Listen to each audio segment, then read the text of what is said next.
18 বছর পরে বাংলাদেশ স্বরূপে ফিরে এসেছে।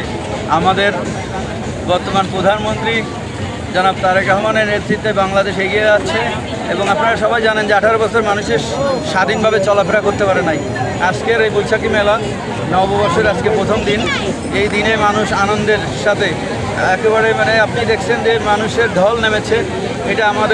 এটাই প্রমাণ করে যে বাংলাদেশের মানুষের মনে এখন শান্তি ফিরে এসেছে এবং গণতান্ত্রিক সরকার প্রতিষ্ঠিত হয়েছে, স্বৈর শাসক বিদায় হয়েছে। ইনশাল্লাহ আমাদের বর্তমান প্রধানমন্ত্রী জনাব তারেক রহমানের নেতৃত্বে বাংলাদেশ এগিয়ে যাবে। তিনি যে ফ্যামিলি কার্ড দেওয়া শুরু করেছেন, তার যে পরিকল্পনা ছিল, কৃষক কার্ড দিচ্ছেন, ইনশাল্লাহ এটা প্রতিটি জেলায় প্রতিটি উপজেলায় এটা পৌঁছাবে। সাথে সাথে আমাদের যে খাল খনন প্রকল্প হাতে নিয়েছেন, সব মিলিয়ে আমাদের এই দেশের মানুষের জনগণের কল্যাণের জন্য আমাদের প্রধানমন্ত্রী কাজ করবেন। বাংলাদেশকে তিনি এগিয়ে নিয়ে যাবেন। আপনারা সবাই দোয়া করবেন। ধন্যবাদ। বজায় রাখার চেষ্টা করব।